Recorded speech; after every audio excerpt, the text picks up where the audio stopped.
Creo que hoy tenemos un tiempo precioso para heredar nuevamente la tradición celestial a través de las palabras de la Madre verdadera.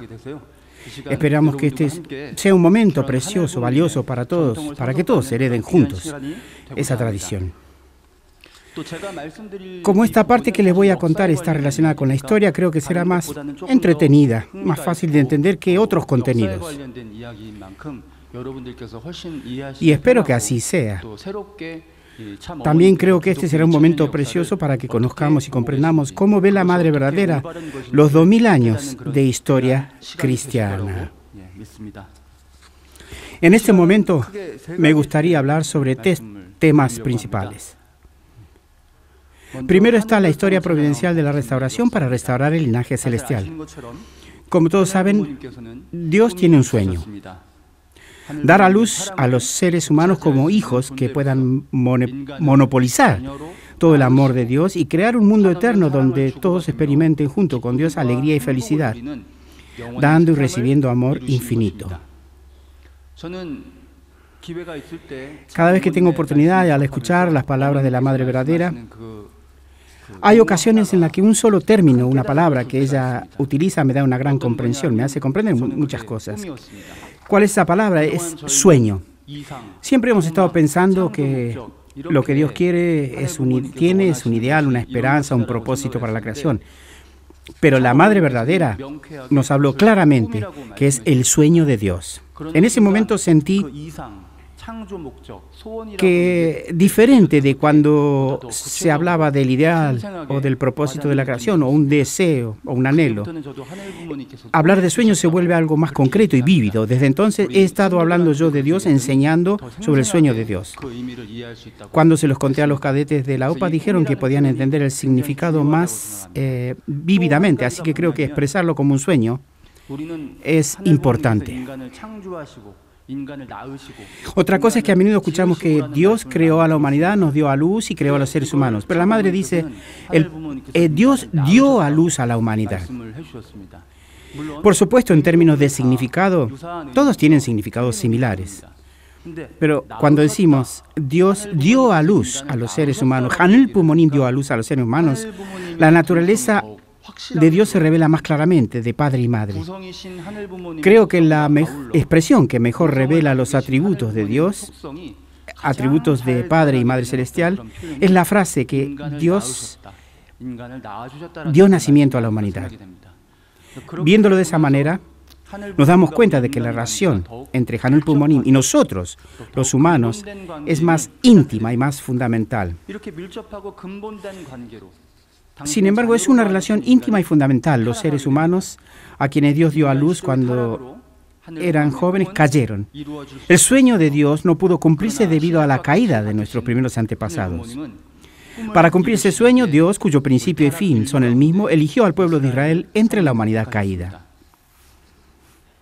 El pueblo elegido de Israel debía asistir y seguir a Hanul Pumonim y cumplir su misión como nación central para heredar el linaje a fin de provocar que nacieran los hijos unigénitos que vendrían con el linaje de Dios y se convertirían en los padres verdaderos de la humanidad. Así como el Padre Celestial dio a luz a un hombre y a una mujer en el principio, para que la humanidad retorne a Dios, debe nacer un hijo unigénito y una hija unigénita que heredan el linaje de Hanul Pumonim. Para que esto suceda, debe tener lugar la providencia de heredar el linaje de Dios. Y Dios eligió a Israel como la nación y pueblo central para ello. Para que la providencia restaurara el linaje, Hanul Pumonim ha llevado a cabo la providencia de dar a luz a los hijos unigénitos que nacieran con su linaje. En particular entre el pueblo judío, comenzando con Abraham, quien siguió a Dios con fe absoluta y recibió la bendición de Dios como raíz de la fortuna celestial de la fe, continuando con Isaac y luego pasando a la generación de Jacob, Importantes acontecimientos providenciales establecieron el fundamento para la restauración del linaje. Como dijo también el Padre verdadero, bueno, y lo dijo la Madre, la providencia de la restauración del linaje se cumplió cuando se estableció el fundamento para el Mesías a través de las 3 generaciones de Abraham, Isaac y Jacob. Como todo el mundo sabe, Abraham era hijo de un fabricante de ídolos. Incluso en esa situación, Dios eligió especialmente a Abraham y lo convirtió en el padre de la fe. Abraham, que tenía el honorable nombre de padre de la fe, basado en la bendición de Dios, fue desde entonces conocido como Abraham, el padre de todos los pueblos, y se convirtió en el origen y fuente y fundamento del pueblo elegido de Israel. Pero entonces Abraham comete un error, y el error puede no parecer significativo, pero finalmente resultó ser un error fatal. Isaac nace para expiar ese error y Abraham ofrece a ese precioso hijo a Dios en sacrificio. En el momento de la ofrenda, Hanul Pumonim reconoce el estándar de fe de Abraham y de Isaac también al mismo tiempo y les concede una nueva bendición. Jacob viene después. A través de Abraham, Isaac y Jacob finalmente se cumple la providencia de la restauración del linaje. Jacob, que lleva el nombre de sostenerse del calcañar de Esaú al nacer, lucha con el ángel, gana y recibe el nombre de Israel por mantener su fe en Dios.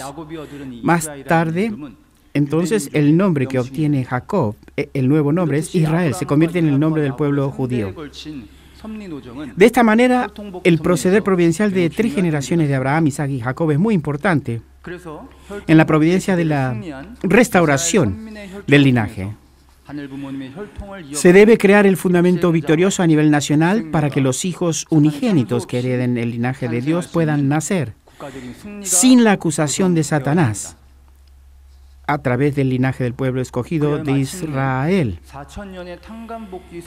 Finalmente, después de 4.000 años de la providencia de restauración por indemnización, Hanul Pumonim trajo a Jesús, el Hijo unigénito, quien fue el primero en heredar el linaje de Dios desde la caída de nuestros primeros antepasados, para que naciera de María entre el pueblo elegido de Israel.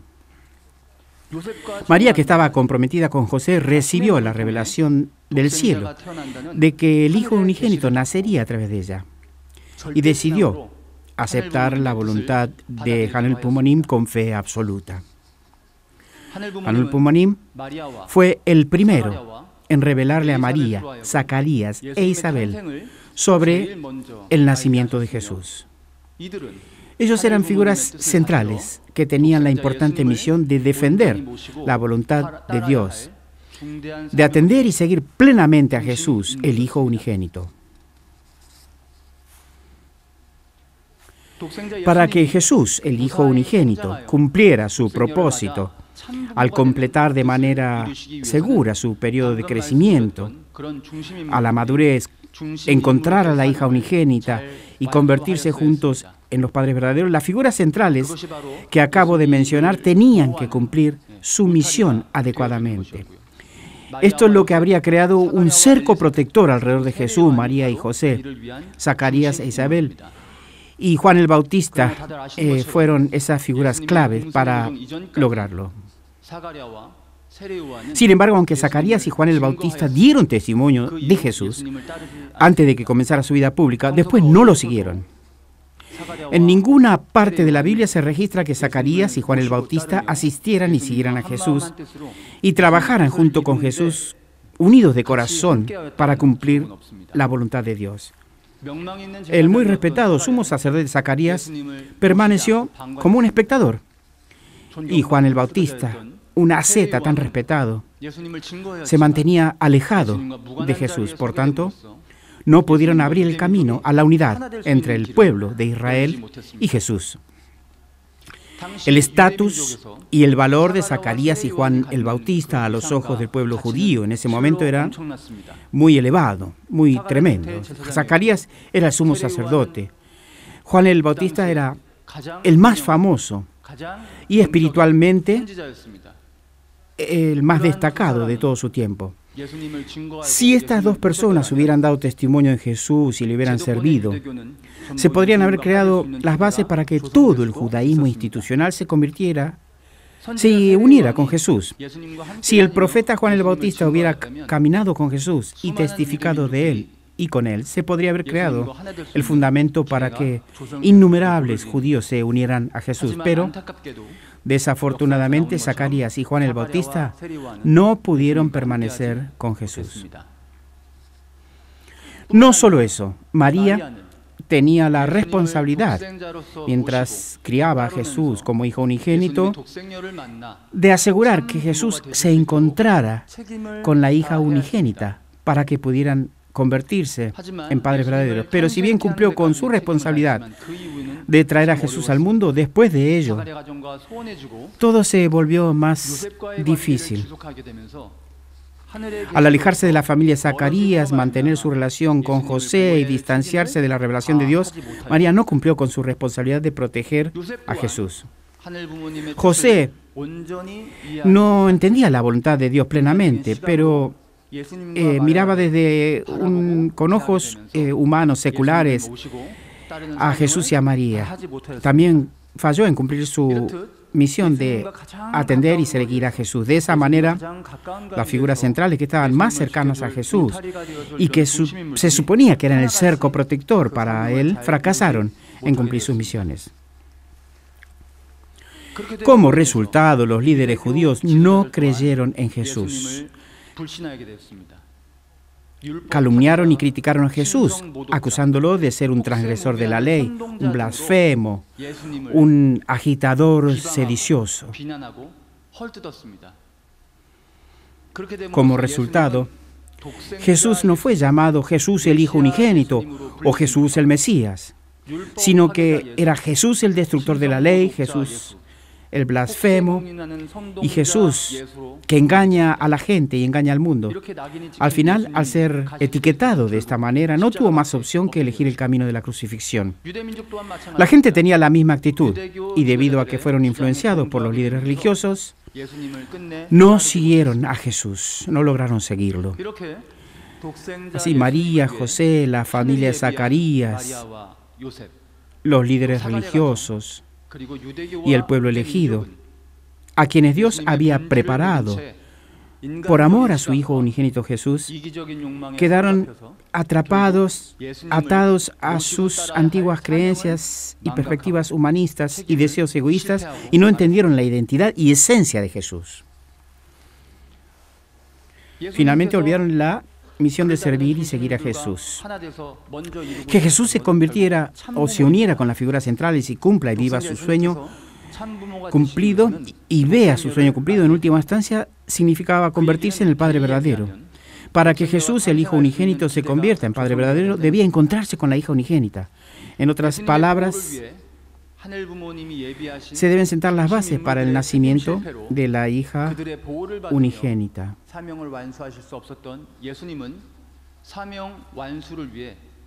Las figuras centrales que Dios había preparado para proteger a Jesús no cumplió su responsabilidad, no pudo cumplir su misión, por lo que se embarcó en un curso de vida para preparar una base, un fundamento espiritual para el cumplimiento de su misión. Si María, José y la familia de Zacarías, a quien el cielo había preparado, hubieran entendido la voluntad de Dios y se hubieran unido para cumplir con su responsabilidad de proteger a Jesús, la hija unigénita habría aparecido sobre esa base, sobre ese fundamento. Como resultado del fracaso de las figuras centrales y del pueblo en cumplir sus responsabilidades, la venida de la hija unigénita se vio frustrada. El ideal de Jesús de convertirse en el Padre verdadero a través de la Santa Boda, la cena de la boda del Cordero, no pudo realizarse. En última instancia, después de que Jesús sacrificó su cuerpo a Satanás en la crucifixión para la salvación de la humanidad, fue por un curso de resurrección de 40 días y fue pionero en el camino para expiar los pecados de toda la humanidad. Los discípulos que encontraron al Jesús resucitado se reunieron nuevamente en un número de 12 discípulos que creyeron en Jesús y lo siguieron. Así, sentaron el fundamento para que Jesús, junto con el Espíritu Santo, se convirtieran en los padres verdaderos espirituales y llevaran a cabo la obra del renacimiento. A pesar del fracaso de las figuras centrales y del pueblo, el camino de la cruz que recorrió Jesús fue un camino santo y noble para dar renacimiento espiritual a toda la humanidad.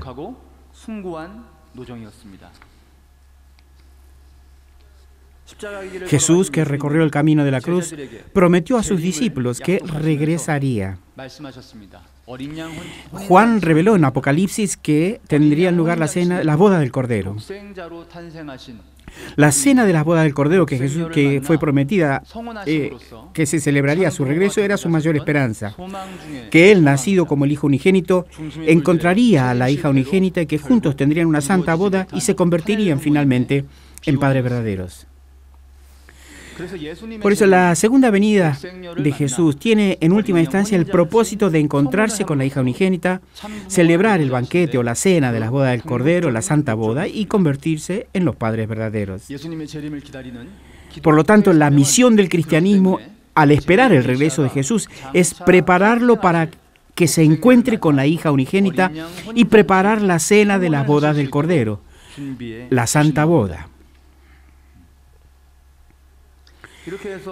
Sin embargo, Jesús, que nació como el Hijo unigénito, no pudo encontrarse con la hija unigénita y no se convirtió en el Padre verdadero.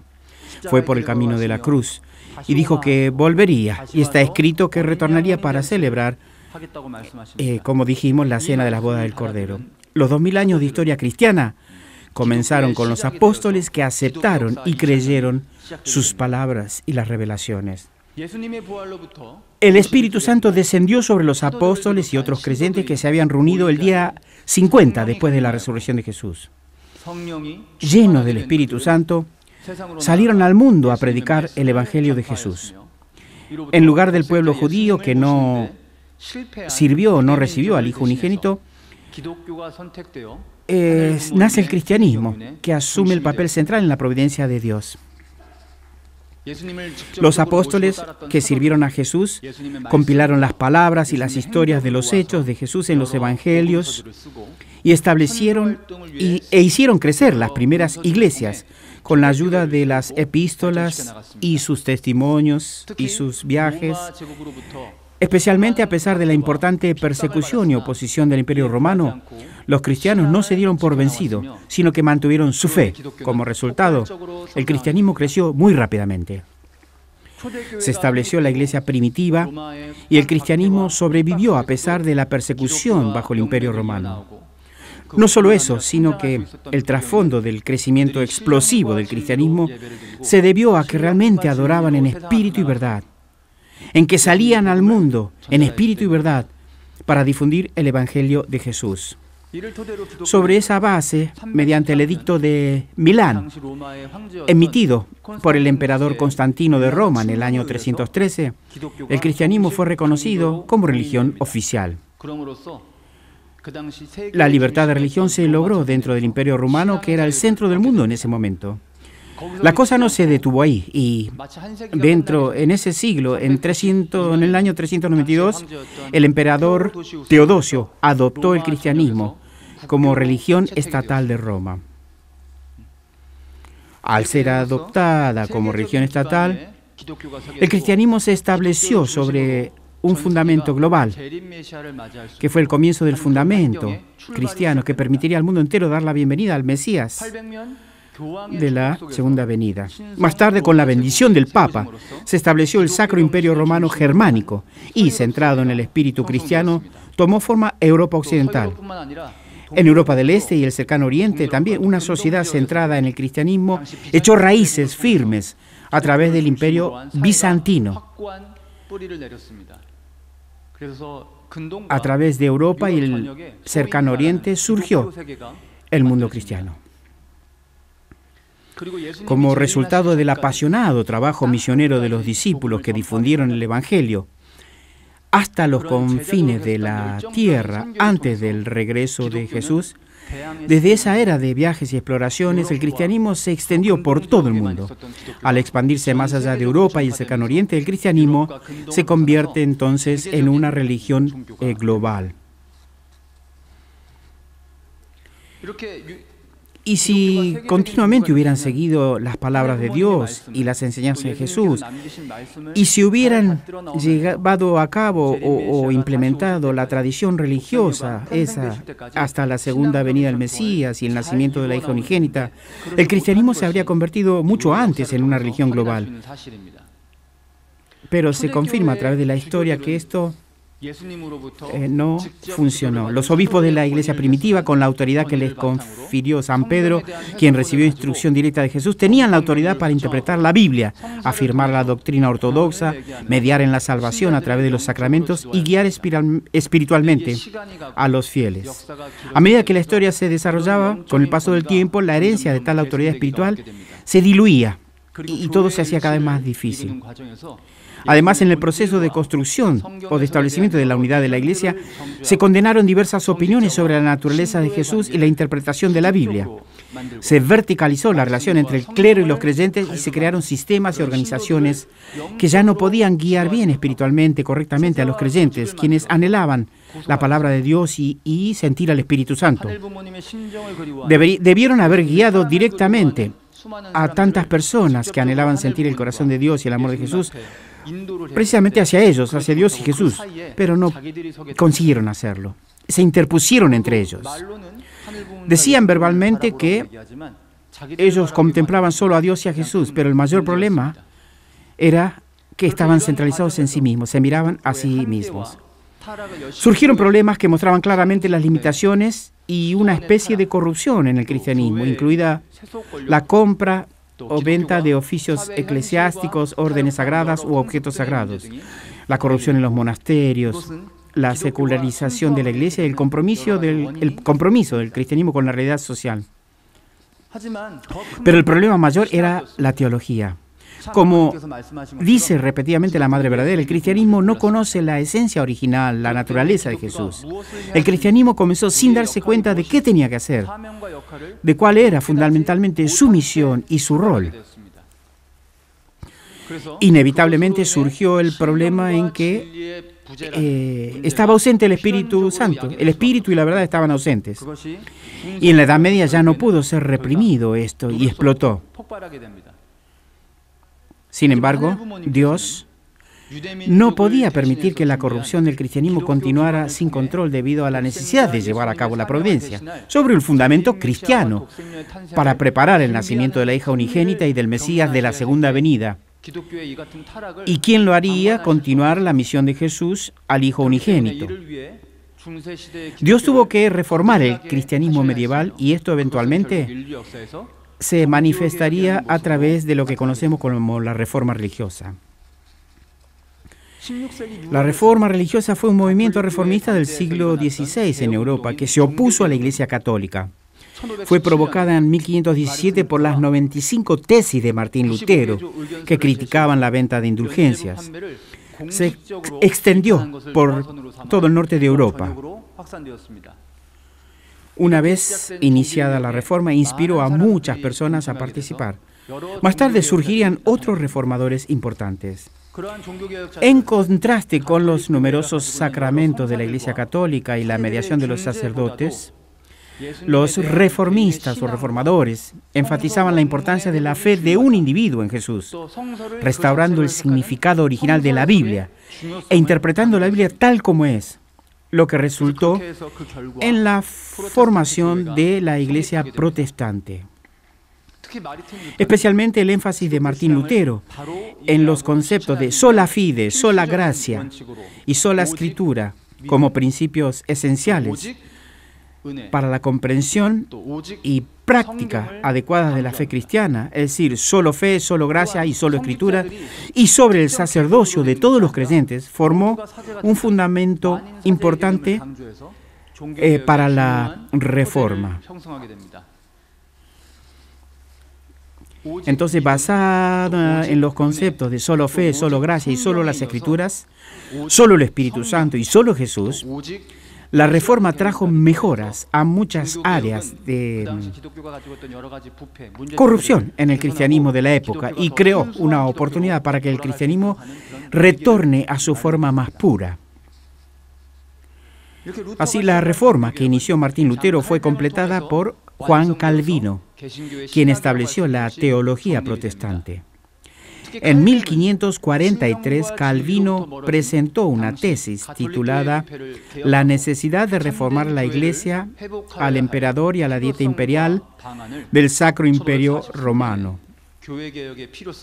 Calvino quería revertir la corrupción de la Iglesia católica y restaurar la verdadera Iglesia. Anteriormente también se habían hecho esfuerzos en purificar el cristianismo y establecer una teología correcta a través de los institutos de la religión cristiana. A través del sacerdocio de los creyentes, de lo que hemos mencionado, Calvino enfatizó que los pastores, ancianos, diáconos y diaconisas deben unirse como congregación y formar una iglesia que adore a Dios, una iglesia centrada en la palabra y el Espíritu Santo, en lugar de la liturgia.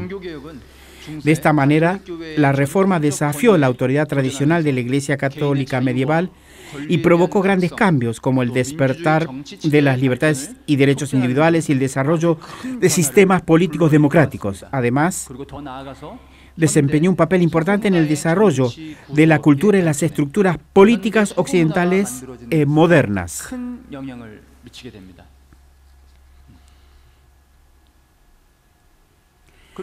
Así, la reforma no terminó solo en eso, en una reforma religiosa. Con un anhelo puro por Dios y el deseo de preservar una fe pura en Dios, muchos puritanos se dirigieron al Nuevo Mundo. Fueron los padres peregrinos que arriesgaron sus vidas para encontrar un mundo nuevo. Posteriormente serían muy influyentes en la fundación de los Estados Unidos.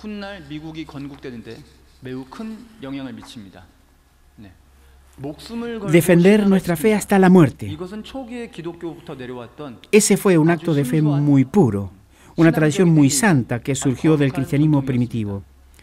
Lo que mantuvo vivo al cristianismo frente a la persecución bajo el Imperio Romano fue su celo puro por defender su fe con sus vidas. Para proteger su fe absoluta en la presencia de Dios, arriesgaron sus vidas al cruzar el Océano Atlántico. A través de esa pura pasión, de esa pura fe y esa aspiración y expectativa de adorar libremente a Dios, eso convirtió a Estados Unidos en un país que representa el espíritu cristiano y la democracia.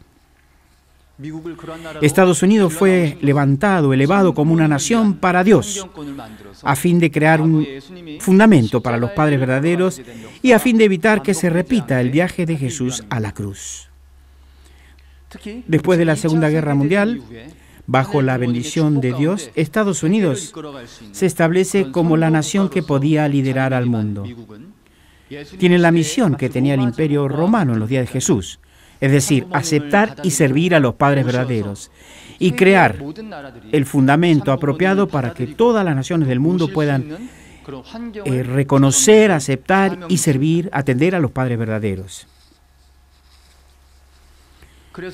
El cristianismo, con sus 2000 años de historia, ahora debe comprender adecuadamente, conocer adecuadamente la verdad de la historia y la providencia de los padres verdaderos y de Hanul Pumanim. Los cristianos deben llegar a comprender que el Hijo unigénito y la hija unigénita, que nacen con el pleno amor y linaje de Dios, a través de su santa boda se convierten en padres verdaderos que asemejan completamente, perfectamente a Hanul Pumanim. Esa es la verdad más esencial de la providencia de Hanul Pumanim para restaurar la humanidad. El cristianismo tiene que reconocer que la providencia de Hanul Pumanim es, primero, dar a luz al Hijo unigénito y a la hija unigénita, y luego permitirles crecer y llegar a ser padres verdaderos. Y después de que el Hijo y la hija unigénita se convierten en padres verdaderos para restaurar toda la humanidad a través de ellos. El cristianismo debe darse cuenta de que la providencia de los padres de Hanul Pumanim no puede entenderse claramente ni cumplirse plenamente sin los padres verdaderos. Por lo tanto, cuando la madre verdadera marcó el comienzo de la era del Cheonilgun, lo primero que declaró a los cristianos fue: yo soy la hija unigénita de Dios. Lo que los cristianos deben hacer es darle la bienvenida a la hija unigénita, unirse con ella y cumplir la misión inconclusa de Jesús y retornar a Hanul Pumonim por medio de los padres verdaderos. Esa es la naturaleza y esencia del cristianismo. Es su misión. La madre está diciendo esto, enfatizando esto. Muchos ministros cristianos que se han encontrado con las palabras de la madre verdadera confiesan que la madre verdadera es la hija unigénita. No solo dan testimonio ante la madre de que ella es la hija unigénita, sino que también resuelven y prometen alinear su iglesia con la madre verdadera. En pasado octubre, en 2023, la madre verdadera dirigió personalmente la providencia en los Estados Unidos y una vez más dijo estas palabras a los cristianos, abriendo el camino para que el cristianismo cumpla su misión original, que sea reconocido nuevamente por Dios y se conviertan en verdaderos hijos de Hanul Pumonim. La madre verdadera afirma lo siguiente: el cristianismo no ha fracasado. El cristianismo surgió porque el pueblo judío no cumplió su responsabilidad, pero nosotros no surgimos porque el cristianismo fracasó.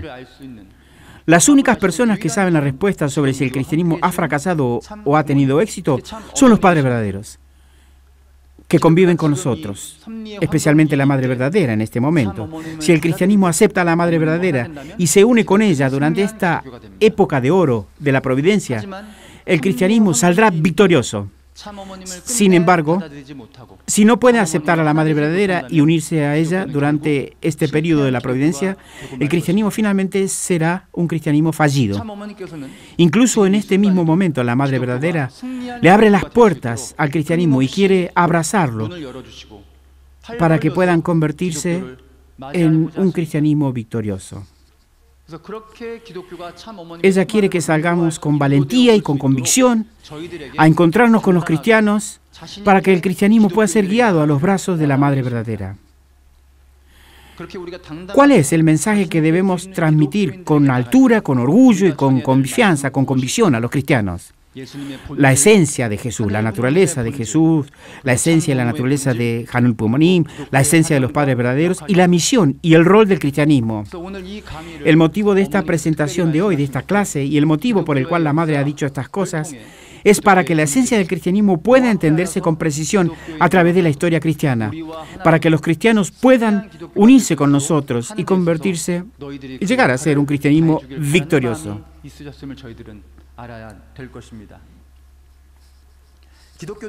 El cristianismo tuvo que establecer un fundamento para el nacimiento del Mesías de la segunda venida, que asume la misión de Jesús, el Hijo unigénito, que tomó el camino de la crucifixión, y para el nacimiento de la hija unigénita, que fue frustrado por el fracaso de la figura central. Entonces, el cristianismo establece el fundamento para que retorne el Mesías y para que nazca la hija unigénita.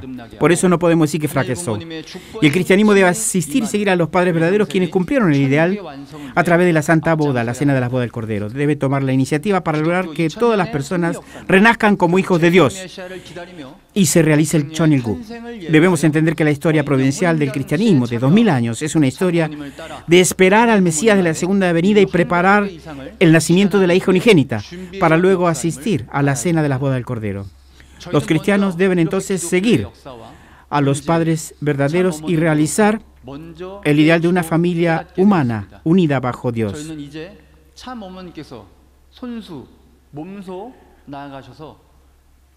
Es a través de la madre verdadera que despertamos y comprendimos la esencia y la historia del cristianismo. Así como la madre verdadera declaró: soy la hija unigénita. Nosotros también debemos seguir los pasos de nuestra madre y pararnos frente a los cristianos y proclamar: nuestra madre es la hija unigénita. Debemos transmitir a los cristianos que deben unirse con la madre para establecer el reino de los cielos junto con nosotros. Además, se convertirán en verdaderos hijos de Dios. Entonces, quiero que le demos un fuerte aplauso a la Madre Verdadera por darnos palabras tan valiosas. Con esto concluyo mi presentación. Gracias.